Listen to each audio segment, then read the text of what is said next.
Happy Sunday, everybody. Buckeye Piper.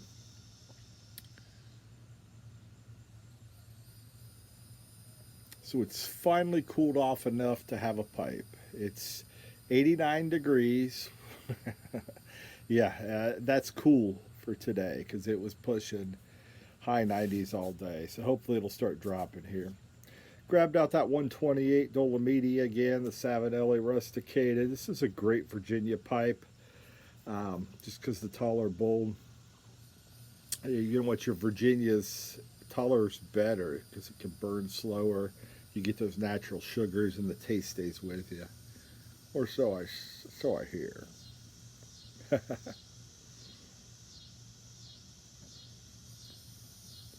In it, Country Squire Green Dragon, sipping on a little Johnny Walker Double Black. Good stuff.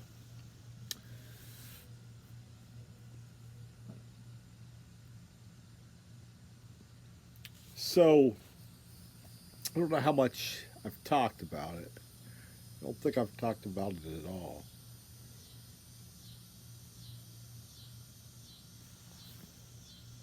But this week I was in Dallas, Texas, and my ears have been bugging me, so apologize for that. But it's in Dallas, Texas, and I was able to go to a training seminar, essentially dealing with crisis situations in the media.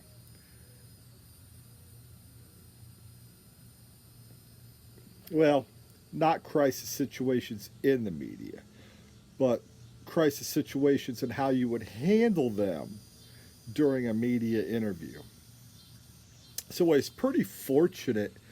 I had a lot of fun. I was able to write um, a couple presentations. I was able to write a presentation we presented to the local media the day after a catastrophic event. So the catastrophic event, long and short, was a truck driver hit a school bus full of grades 2 through 5, 7 injuries to the children of various degrees. Truck driver was injured, bus driver treated and released. And what was cool is they kept building on that. More stories came in, social media came in. This was being said, that's being said. How do you handle this? How do you spin that? Our cell phones are literally blowing up um, as they're calling us and giving us more details, or calling us and saying, hey, I'm a news reporter from USA Today, and this is a story I found. I heard your driver was drunk. Just making that up. That wasn't part of the scenario, but it got that intense. Uh, and how you handle it. Man, it was some of the best training I've ever been through. Literally.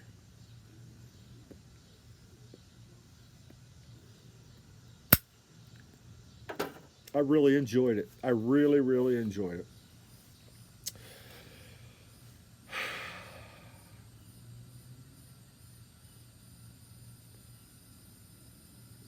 One of the presenters, in fact, all three of the presenters are media guys that have been in the business a long, long time. Some of them in radio. One of them was in radio. One of them has been multiple years experience dealing with the media in um, Washington, as he was with two congressmen on their panel.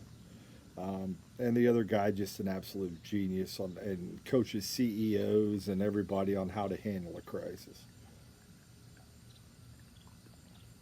I learned a lot from these guys. These guys were fantastic.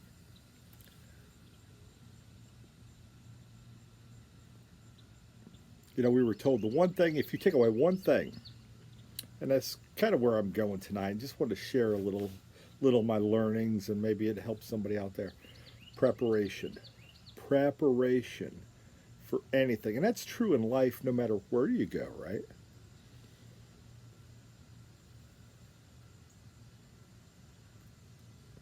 Are you prepared?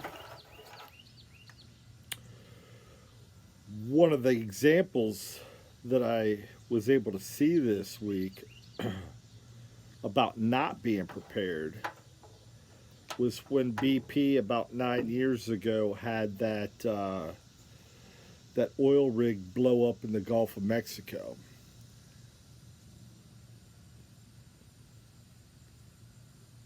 The CEO for BP at the time is on Capitol Hill testifying in front of congressional subcommittee, and they're just grilling him.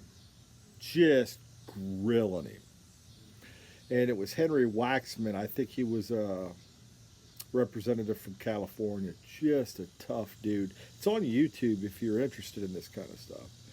Just one side and down the other, and this guy couldn't answer a single question. This is a CEO of a major U.S. company.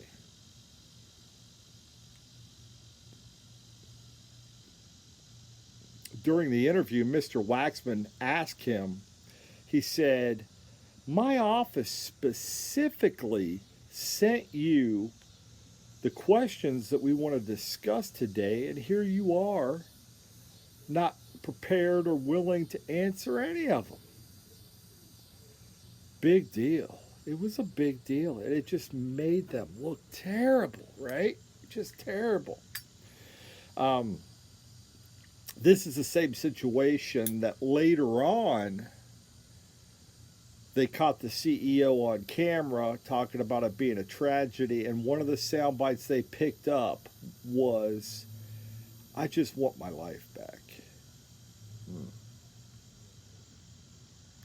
You know, I think it was 11 people lost their lives, essentially because you took a safety shortcut when you said that your company would be laser focused on safety. Not true. Took a shortcut, knew about it. All this stuff. And you're concerned about wanting your life back. So, just, you don't want to do that, folks. You don't want to do that.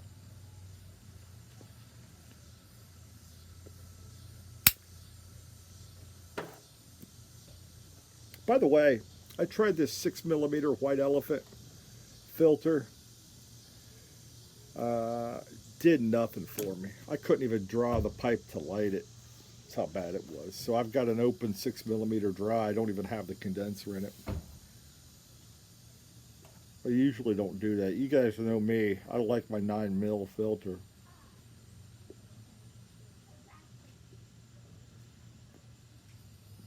But man, this is good. So anyhow, I said all that to say, you know, I just gave you a lot of background. If you stuck with me, cheers. Wanted to talk a little bit about human nature. So I've hit on a little bit of human nature and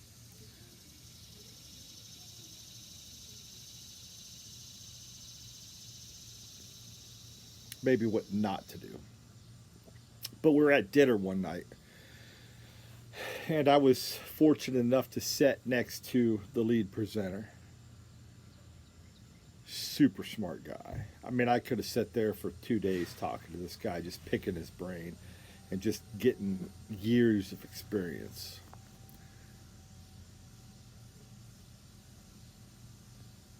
Which I did.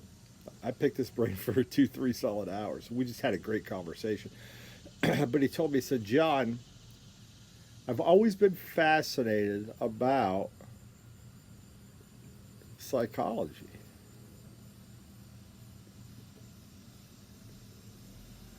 Especially with humans, right? So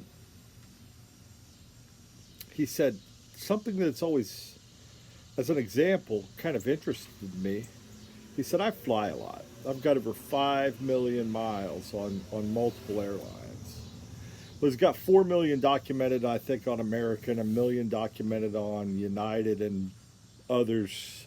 He's well over 5 million miler. So for those in the business travel world, it's freaking huge. I thought I travel, and I got like 100,000 miles. It's nothing. These million milers, multi-million milers, they travel all the time. And he said one thing that, and I've seen this, I've actually lived this. He said, I fly a lot.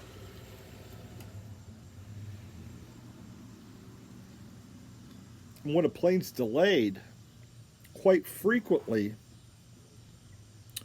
they will come over the intercom and say, folks, we have a lot of people on board who have tight connections tonight. And if you would please, if you're not connecting, if you would please just hang back and stay in your seat for a few minutes and let those with tight connections get off, it would be much appreciated. And, his thought process was rarely do you see a lot of people staying back. And I've lived that. I lived that coming back from Boston through Charlotte one night, going back to Gainesville when I was interviewing to leave Walmart. Super tight connection. I mean, I was going to miss it.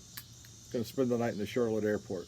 They made that announcement. Very few people stayed in their seats. I ran 3-4 terminals just before I lost some weight, so it was a struggle. Got there, nobody's at the gate, plane's pushing away. Finally, somebody seen me and flagged me down. I flagged them down, and they were able to call out to the plane, stop the plane on the taxi on the jetway, and took me through the outside door. They dropped the plane, the normal ladder to come up the plane. It was a smaller commuter jet. I was able to walk up and get on and make my flight, luckily. So he said, John, I've seen it done, and I've seen it many times. And why do people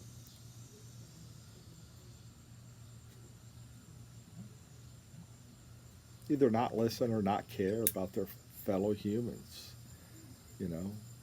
He said, I stay on my seat if I know I'm done connecting. I don't want anybody to miss their plane.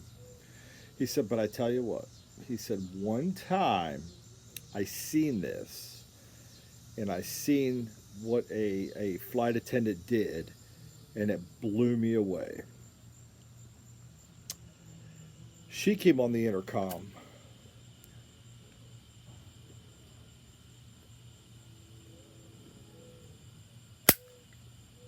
and said, the typical, folks, we have a lot of folks with tight connections tonight. If you are not connecting here, please stay in your seats. Instead of making that announcement, she went one further. And she said, for all those that have tight connections, would you please raise your hand? And a lot of, the hands that had tight connections went up.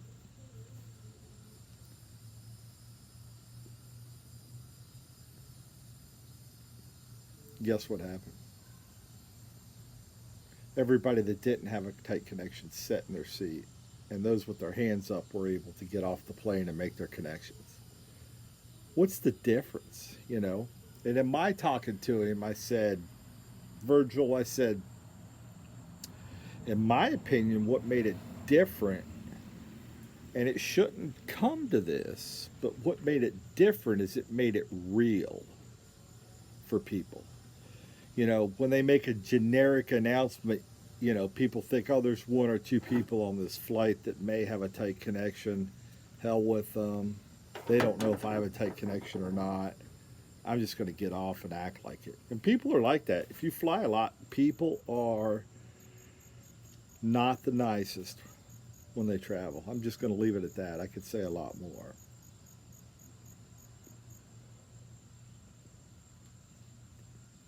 It's truly everybody for themselves.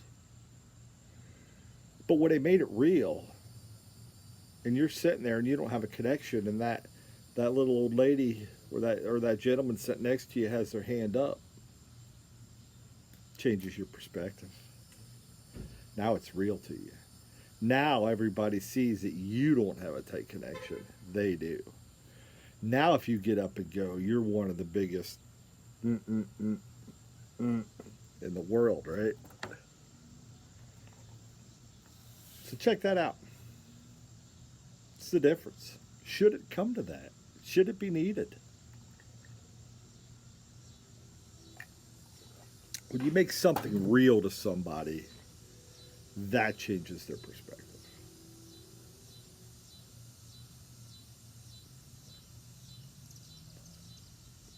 So think about that, whether you're in leadership, whether you're whatever your situation in life is. If you can make something tangible, something you can feel, see, touch, understand, versus something intangible that you may not understand, people will react different. I would submit to you it shouldn't matter. We as people should be able to say, I don't have a tight connection, I'm going to sit here. And some folks do, but a lot don't.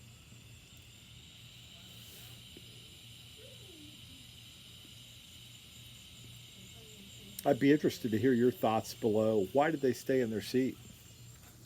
You know, why did they stay in their seat? Was it because potentially they would have been embarrassed if they got up? So did it take that for somebody to do the right thing? Is that where we are in society? Is that it takes proving you wrong or embarrassing you for you to do the right thing? I hope not, and I don't think it does. I'm not advocating that tonight. I'm not. But what an interesting you know, experiment, or what an interesting event that occurred with that flight attendant that handled it that way. Instead of just making the general announcement, she made it real, and she helped her passengers out. So I won't ramble, folks. You know, I love these conversations. I love the comments that you guys drop below. I love the friendships that we make. I love all that. So I'd love to hear your thoughts on it. And I don't think people are bad. I personally, I don't think people are bad. I don't think they strive to be bad or do the wrong thing. Nah, I'm not. There's plenty of people that think that. I'm not one of those. I think, generally speaking, if given the chance, most people will 100% do the right thing. And maybe I'm naive. You could tell me below, Buckeye, you're naive as hell. That's not my experience. And there's butt heads out there. There are. So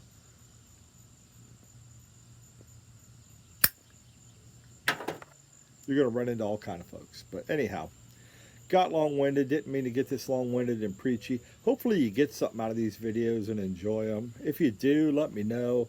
I love talking. I love sharing. My passion's teaching. My calling is teaching. I don't get to do enough of it. And I'm not saying I'm turning this channel into an instructional channel. Don't get me wrong. I just like to talk about things and go a little deeper than